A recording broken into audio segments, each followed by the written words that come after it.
You know what? Let me make an aside here because it's just on my mind and I got to get it off my shoulders. Have you seen the post-fight coverage of UFC 196 from the mainstream press articles? This will relate to your question about Edgar versus McGregor or Aldo versus McGregor in just a second. It is related. I cannot believe that people are putting their bylines on some of these articles. To call them embarrassing would be the euphemism of all euphemisms. I have been reading, unfortunately, some of the most clueless analysis that is imaginable post UFC 196. That goes for Holly Holm, that goes for Conor McGregor, and that goes for the UFC generally.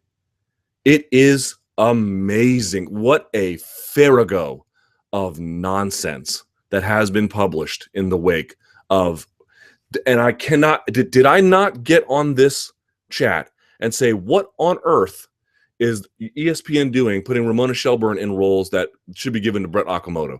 What on earth are they doing? Why are they going back? Why are these mainstream press outlets going back to 2005 and pulling in random reporters who have a bigger name in generally and work in other sports into MMA to deal with MMA's greatest challenges and greatest athletes rather than the homegrown guys who understand it the best? And they do it, and every time they do it, it winds up being this entire tour of people just playing themselves in publication or on TV. It is unbelievable. And it happened again after UFC 196. People going out there and saying, I've seen McGregor was never a good fighter or a great fighter, whatever. I've seen, and even from Dana himself, which is so surprising, that this was a huge mistake by Holly Holm. This has ruined the women's bantamweight division. What is Conor McGregor really going to do going forward? And it's like, it is as if they are living in an alternate dimension. I am shocked. And I've been covering this sport a long time, and I cannot believe how bad this is. Where do you even start with this? And I'm sorry I got off on this tangent, but it just drives me crazy. Number one, I went to Mayweather-Pacquiao. I covered that fight for 7 full days. Let me explain something to you. That was as much of a commercial success as a single individual event is going to be, and it is nothing that you want to reproduce ever. That was the most phony event I've ever covered in my life. Not a single real boxing fan, for the most part, in that arena. I mean, Mark Ratner was in there. He's a real boxing fan. A couple other people, they're real boxing fans that happen to get tickets. The rest of them, not one. Weirdest vibe I've ever been to. It was a celebration of nothing. And it was put together as a consequence of it is shocking to me that the mainstream press after that event goes out and says, correctly, for once, you know what? When there was nothing to this matchup, it was supposed to happen all this time ago. This is what happens when promoters don't work together. This is what happens when guys try to manicure records. Some people get desperate. Some people are just trying to take fights at the right time just to make it look a certain way.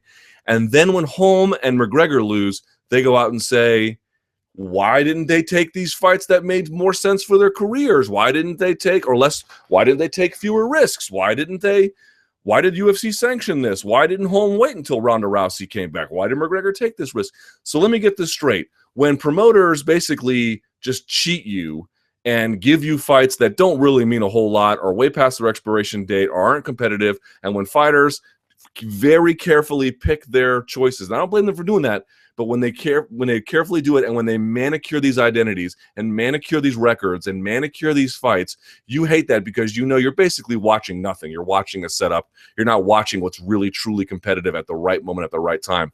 And then when a promoter goes and does it, then it's a mistake. I mean, my God, how many times have we talked about the UFC betting on themselves to win? And they're not going to win every time, of course. But when they did it at UFC 189, they won big. And when they did it at UFC 194, they also won big. Didn't come up from a UFC 196 in that way. But it makes infinitely more sense to have a promoter who is willing to risk those kinds of things in an effort to preserve some measure of integrity about this. This is mostly, not always, CM Punk's around, but there's mostly going to be the best fighting the best. in a way that is simply you cannot get out of the boxing world.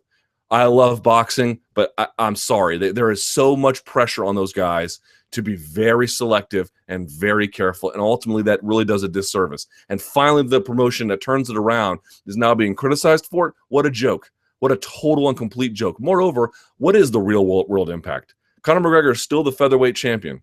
Now, there is a real risk for him, to your point, about what they're going to do with this. Do they give him Aldo again? I think it's a pretty safe fight for him. Do they give him Edgar when he comes back? I don't think it's a very safe fight for him. Now, that really you had to be very careful about.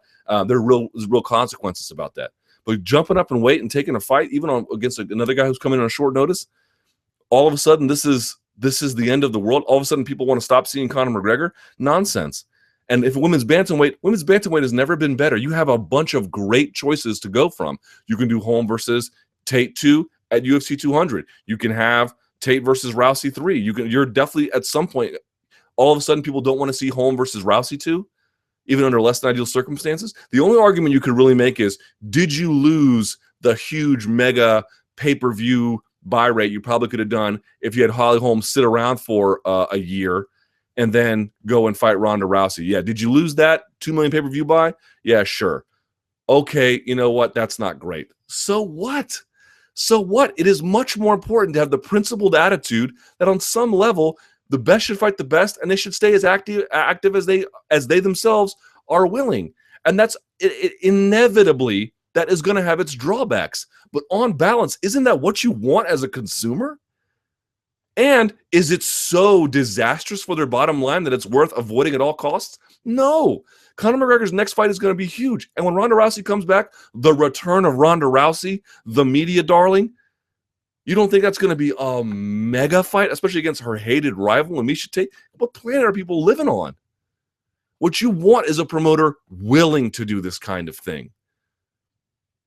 This is what you've been asking for. This is the corrected version of the way things used to be. This is the updated version of it.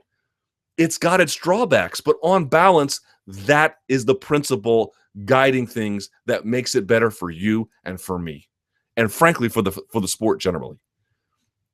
I don't begrudge guys who want to take certain fights for themselves that are smarter. I will never get in the way of that. I understand that. But I'm also not going to get in the way of a promoter who is not for that. And the two negotiating is what you really want. That's what you want. I understand that. I get guys wanting to have some self-preservation. But when Holly Holm says, I don't want to sit around, I want to stay active. When Conor McGregor's like, I don't want to sit around, I want to be active. That's what you want. That's what you want. If you are Floyd Mayweather and you are 49-0 in your career, you have gone your entire career, professional anyway, without losing. That only tells you one of two things. You didn't fight often enough and you didn't fight the right guys at the right time, period. There is no sport where people have sustained success like that throughout their career. If you fight the best often enough, you lose. That's just inevitable. That's the reality of things. And I think that reality, I would suspect, would begin to dawn on the mainstream press. And yet they go out and say, this is a long-term disaster for the UFC. You have surrendered your right to comment on this sport forever. Forever. You're just wrong. It's not even up for debate. I just can't believe it. And then you still have a guy like John Jones, who seems to be, we'll find out against Cormier in the rematch, because the first fight was still pretty competitive, who's basically going out there and just dominating people over and over and over again. Like you want. He's becoming that guy. If you can't win in such a way to dominate people in the sport, like Silva did in his prime, like GSP did in his prime, you don't deserve the kind of fights that make you look that way. Either you can win them or you can't win them. And if you can't win them, let's see who can. And that's it. That's it. I cannot believe some of the stuff I've been reading. There was an entire article in the Sports Business Journal collecting this assortment of fail over and over and over again. And I don't know what For the Win is publishing over there at USA Today. I mean, they're literally just making stuff up. I mean, not like lies or anything, but just analysis, like just monkeys slamming their fingers into keyboards and hoping that it makes coherent letters and sentences. It's amazing to me. UFC 196 on its own terms was a great night, and we lost what was hoped to be these major fights between McGregor at 170 or Holm versus Rousey 2 in terms of being a 2 million pay-per-view buy rate. But that will still sell 1 million buys the next time she fights. And when McGregor's still the featherweight champion, and if you couldn't earn the right to fight at welterweight, if you didn't earn the right to defend your title against Holm or against Rousey by beating Tate, then that's just what it is. On to the next thing. I am so glad that UFC takes that seriously.